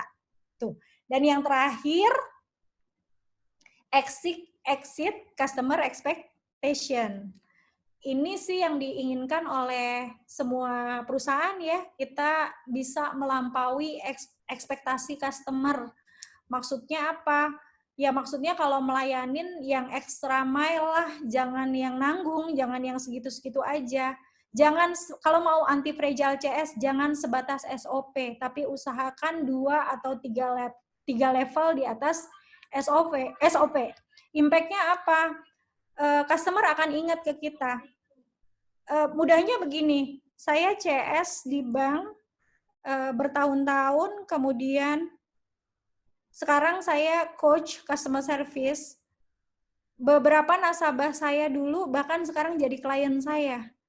Dulu mereka nasabah saya, customer saya. Sekarang mereka jadi klien saya. Kenapa? Karena mereka ngerasa dulu ketika dilayani udah exit expectation-nya mereka banget gitu. Sehingga ngingetnya tuh nginget jangka panjang. Nah, CS anti-fragile yang bagus adalah yang sudut pandang nasabah ke dia tuh cakep. Jadi ngomonginnya yang cakep-cakep aja. Nggak yang jelek-jelek. Kalau udah kayak gitu berarti dia udah mampu mencapai atau melampaui ekspektasi customer. Gitu, Mas Adi. Secara umum materinya. Oke, luar biasa. Saya senang banget yang bagian terakhir tuh, langkah-langkah praktisnya. Brave. Iya, brave. Berani gampang diingat itu. Kalau fragile harus berani. Kalau nggak berani mah berat. Setiap lagi sensi, lagi fragile, pokoknya ingat brave itu aja. Langsung. Ya, langsung ingat. Oke, great. Mbak Ica. Iya. Oke, Mbak Ica. Ada beberapa pertanyaan, Mbak Ica. Boleh. Mungkin kita batasin 2 pertanyaan ini ya. Nanti kalau ada pertanyaan lanjutan, langsung ke Mbak Ica aja. Pesan nanti Mbak Ica akan share kontaknya. Tapi basically ada 2 pertanyaan dari teman-teman. Yang pertama dari Mas Septanus. Ya. Mbak Ica, kita sering banget ngalamin dilema antara pengelolaan resiko dengan kecepatan pemberian pelayanan ke customer. Kira-kira menurut Mbak Ica mana ya yang harus didahulukan ketika resiko perusahaan yang muncul dan kecepatan layanan saling bertentangan? Itu mana yang kita prioritasin, Mbak Ica? Kalau saya milihnya resiko ya. Kecepatan layanan cepat tapi salah dan beresiko kan bahaya. Jadi pertimbangkan dulu bahwa apa yang diberikan itu sesuai dan tidak menimbulkan permasalahan baru di masa depan, ya itu akan lebih bagus. Jadi kalau saya nggak apa-apa sedikit lebih lambat, tapi pertimbangan resikonya benar-benar aman gitu. Kalau saya, tapi mungkin yang lain punya sudut pandang yang berbeda. Kalau Mas Adi bagaimana? Tapi ya setuju juga sih Mbak Ica, daripada kadang-kadang kita fokusin ke kecepatannya, tapi jawabannya ngawur, malah bikin customer tambah sewot ya yang ada. Mungkin karena bisa jadi misalnya resikonya itu terkait dengan hukum misalnya ya kan? Betul. Harus benar-benar ada hubungannya sama hukum, terus salah dikit ternyata urusannya ke penjara misalnya ya kan? Itu kan lebih bahaya ya. Jadi pertimbangan resiko lebih besar kalau menurut saya. Terkait dengan ini kan dulu saya di bank, saya selalu percaya bahwa sebelah kaki saya terikat di penjara karena salah dikit aja di bank ada kaitannya sama polisi dan hukum gitu. Jadi gimana ngejagain resiko itu supaya tidak terjadi, itu yang paling penting bagi saya. Dampak yang lebih besar, betul. Iya. Ya. Dan saya pikir juga kayak investigasi juga diperlukan ya Mbak Ica ya, apalagi untuk masalah-masalah yang kritikal gitu, yang memang perlu investigasi lebih lanjut, daripada kita hanya berdasarkan asumsi, itu biasanya konsekuensinya lebih parah. Kayak beberapa kan, beberapa perusahaan besar mereka biasanya selalu nyantumin tuh, keluhan pelanggan itu mereka kasih deadline waktu kurang dari 24 jam pasti akan ada tindak lanjut gitu kan ya. Itu lumayan maksudnya mengobati lah. Jadi paling nggak kita dikasih time frame untuk dapetin solusi, dibandingkan cepat tapi ternyata nggak manjur, malah yang ada kita tambah emosi. Betul. Karena kan ujung-ujungnya sebenarnya setiap customer bertransaksi dengan suatu perusahaan yang mau dia dapatkan solusi. Kalau ternyata cepat tapi nggak memberikan solusi, ya buat apa juga gitu loh. Balik lagi dia ngamuk lagi kan. Jadi ya ujung-ujungnya tetap what is the solution gitu. Solusinya ini sesuai nggak, tepat nggak, menyelesaikan problem nasabah atau customer enggak gitu. Ya. Ditambah lagi mungkin yang Mbak Ica, kalau kita bisa akses sendiri resikonya juga lebih bagus lagi ya kayak Mbak Ica ya. Jadi kalau itu CS yang pintar tuh.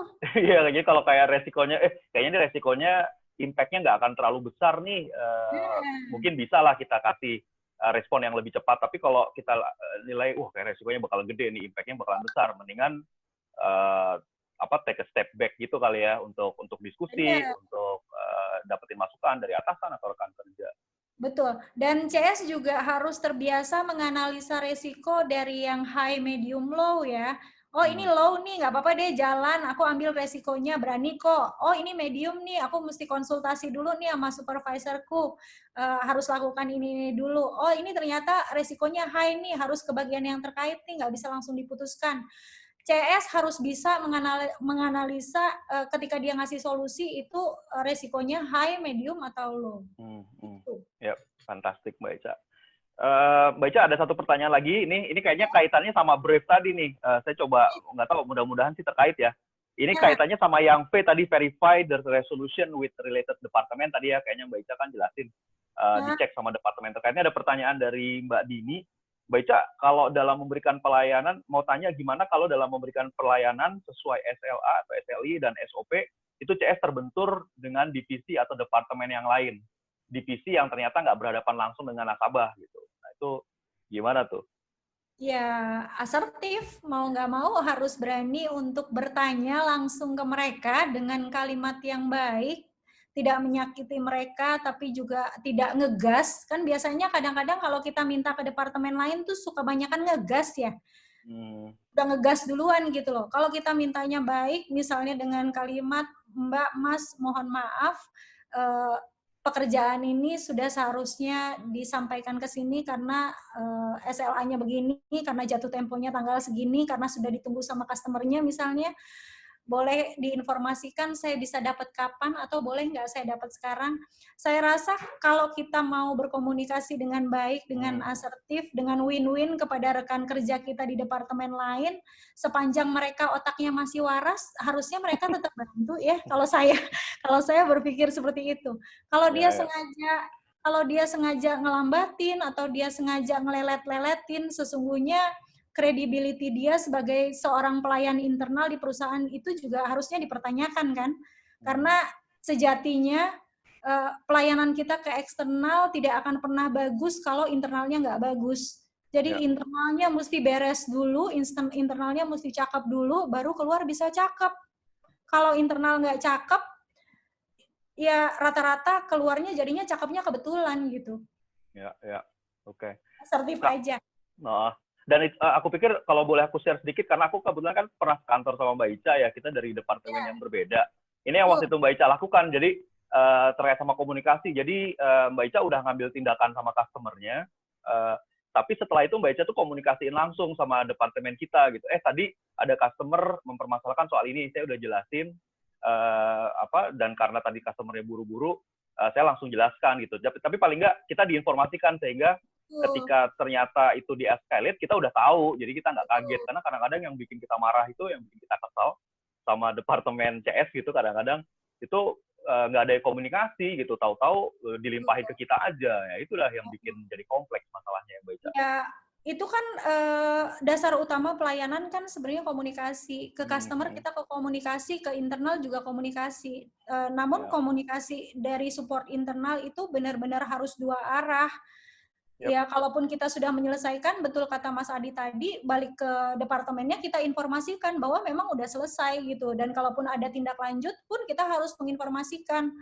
Misalnya, ya ini tadi udah diberesin sampai sini, tapi mereka minta tindak lanjutnya ini, minta tolong diselesaikan. Dan ketika kita sudah melemparkan solusi ke mereka untuk mereka lakukan pun, kita masih harus ngecek, udah dilakukan belum? Karena kalau nggak dicek, ujung-ujungnya customer-nya balik ke kita lagi, ngamuk lagi kan. Ketara banget gitu di internal, komunikasinya kacau. Jadi komunikasi ini emang benar-benar dasarnya pelayanan. Dari dalam ke customer service-nya, dari customer service-nya keluar, dua-duanya sama-sama soal komunikasi. Gitu Mas Adi. Fantastis. Waduh, sebetulnya banyak, saya sendiri banyak juga yang, pokoknya kalau ngobrol sama Mbak Ica banyak dapat masukan lah. Sayangnya waktu kita juga agak terbatas nih Mbak Ica, tapi buat teman-teman yang mungkin punya pertanyaan. Ada satu lagi. Oh, ada satu lagi ya, ada satu lagi. Boleh deh, satu lagi, nggak apa-apa. Mbak Ica mau tanya, terkadang kan masih terdapat CS atau teller underestimate ke nasabah A itu cuman ekspedisi dari PTA. Ntar dulu deh, bagaimana cara meng-create supaya CS selalu menunjukkan bahwa nasabah itu raja. Prioritasi. Prinsipnya gini, siapapun yang datang ke bank, karena ini bank ya, Mbak Dwi Pargianti, siapapun yang datang ke bank, apapun bentuknya, tua, muda, anak kecil, gede, kecil, kaya, enggak, ya kan, kurir kayak ekspedisi, kayak siapapun itu adalah customer yang kudu harus wajib dilayani dengan baik. Dan sesuai aja sama antriannya, jangan dientar-entarin, kan dia juga manusia. Dia juga mempunyai mulut yang nanti akan berbicara keluar tentang perusahaan kita. Jadi siapapun ya perlakukan selayaknya mereka adalah customer yang memang sedang berinteraksi dengan kita. Jangan karena dia ekspedisi ya ntar dulu. Walaupun dia ekspedisi, kalau dia datang duluan ya silahkan dilayani dengan sebaik-baiknya. Karena kan semua customer sama. Kalau di sini dibilang nasabah itu raja, itu zaman dulu sih, zaman aku jadi CS tahun 98, nasabah beneran raja.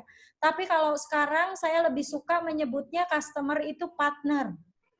Customer adalah partner. Tuh, agree sama Pak Eben. Customer itu sekarang partner. Partner kita sama-sama sama customer kita, win-win ya, saling membutuhkan. Mereka butuh produk jasanya kita butuh uangnya mereka. Ya, mereka adalah partner kita dalam melangsungkan bisnis. Dan kita ketika menjadikan mereka partner, pada akhirnya kita tidak memposisikan diri kita di bawah atau di atas mereka. Posisi kita sama customer kita setara. Simbiosis mutualisme, sama-sama saling membutuhkan, sama-sama saling mendapatkan nilai dari apa yang ditransaksikan. Kitanya dapat uang misalnya, customernya dapat produk atau dapat jasa, dan kalau partnership itu berlangsung panjang, ya bisnisnya juga akan berlangsung panjang gitu. Thank you. Oke, keren banget tuh Mbak.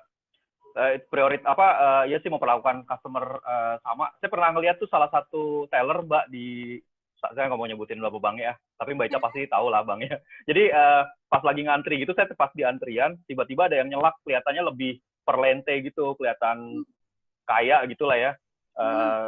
Terus padahal yang di depan itu mungkin kelihatan biasa-biasa aja, tapi customer-nya itu tetap dengan sopan, dia bilang, aduh, mohon maaf Ibu, silahkan ngantri dulu. Jadi dia tetap nggak mau ngelayanin. Dan dan apresiasi dan apresiasi dari semua yang ngantri itu jauh lebih besar kepada si CS-nya itu gitu. Mereka senang gitu, oh ternyata customer service juga merhatiin customer-nya, nggak cuma asal ngelayanin aja. Dan itu juga ada prosedur kalau memang dia perlente, kaya, uangnya banyak, minta dilayanin dengan prioritas ya. Silahkan daftar ke prioritas, sediakan uang yang banyak. Pintunya khusus biasanya ya, nggak mungkin lah ngantri di tempat biasa. Karena CS kan nggak ngelihat tampilan ya, ngelihatnya siapa yang datang duluan, dilayanin duluan, siapa yang ngantri duluan, dilayanin duluan. Itu yang benar. Oke, fantastik Mbak Ica. Oke, keren banget Mbak Ica. Buat teman-teman yang masih pengen tanya, pengen diskusi, atau barangkali pengen mentoring sama Mbak Ica, jangan ragu-ragu, nih udah dikasih displaynya di layar, bisa di print screen, atau nanti juga kita bisa share buat teman-teman, jadi langsung kontak ke WhatsApp, kemudian, wah ini sosmednya lengkap semua ya, Instagram ada, Facebook, kelihatan generasinya juga nih, Facebook, LinkedIn, YouTube juga ada, dan Twitter juga aktif. Mbak Ica lumayan aktif juga di sosmed, jadi buat teman-teman yang mau kenalan, langsung aja add beliau, pasti dia akan senang hati dengan merespon. Oke? So, thank you sekali lagi Mbak Ica. Mungkin sebelum kita tutup, aku kalau boleh sedikit ngerangkum ya. So basically tadi Mbak Ica membahas mengenai tantangan-tantangan di CS. Ada 4 tadi, atasan, rekan kerja senior, kemudian baru customer. Dan ternyata dari informasi yang tadi Mbak Ica sampaikan, challenge dari atasan itu yang paling besar dirasakan sama teman-teman CS. Dan biasanya juga CS customer service itu punya tendensi untuk bereaksi terhadap tantangan tersebut, di mana reaksinya ada 3 tadi, ada flight, freeze, sama fight gitu, menghindar, diem gitu ya, maksudnya nggak bereaksi atau malah agresif menyerang. Jadi itu respon yang biasa diberikan, dan dari situ juga kita bisa kategorikan customer service itu ada 3 jenis, yang fragile, yang robust, sama yang anti-fragile. Nah, terus gimana caranya dan bagaimana untuk bisa menjadi customer service yang anti-fragile? Mungkin kita perlu tahu definisinya. Tadi Mbak Ica sampaikan, anti-fragile CS itu yang mampu mengelola diri, mampu berpegang teguh pada standar, dan mengambil manfaat serta menjadikan jalan untuk bertumbuh dan bertambah kualitas layanannya. Tadi definisinya itu. Nah, terus pertanyaan gimana caranya untuk jadi CS yang anti-fragile?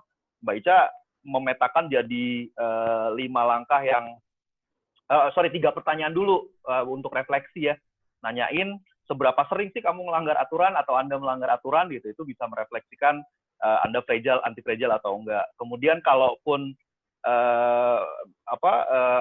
bukan kalaupun. Yang kedua itu level layanan Anda itu sebatas cuma ngikutin SOP atau di atas SOP.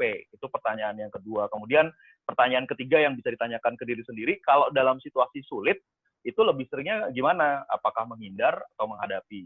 Nah, itu mungkin bisa jadi bahan refleksi untuk mengetahui kita itu anti-fragile atau enggak. Terus gimana caranya supaya lebih bisa anti-fragile? Ada 5 step, 5 langkah tadi yang diuraikan dengan baik, praktis banget. Itu langsung keinget buat saya. Itu udah di trademarkin belum ya Mbak Ica? Ya dong. Aduh, udah di hak ciptain tuh, udah didaftarin. Jadinya nggak bisa kita pakai sembarangan, harus izin dulu ya. Intellectual property rights lah. Kalau minta izin pasti dikasih kok ya Mbak Ica ya. Boleh buat Mas Adi apa enggak? Brave, singkatan dari B itu be prepare for whatever happen, gitu ya. Jadi apapun yang terjadi selalu siap. Kemudian selalu respect your customer genuinely. Saya pikir ini satu kata kunci. Secara genuine itu apa ya? Secara tulus ya, secara tulus atau ikhlas ya. Jadi hormati mereka, dan customer tahu kok, mungkin nggak bisa kelihatan, tapi mereka bisa ngerasain ya. Pelayanan yang tulus, yang sama yang nggak tulus itu nggak kelihatan secara kasat mata gitu, tapi orang bisa ngerasain gitu. Jadi respect your customer genuinely, acknowledge the problem, pahami masalahnya. Tadi kaitannya juga dengan pertanyaan dari salah satu teman-teman yang bilang dengan seberapa cepat kita ngeresponnya. Jadi kalau kita paham masalahnya, itu juga bisa menentukan seberapa cepat kita perlu merespon permasalahan tersebut. Kemudian verify V-nya itu verify the resolution.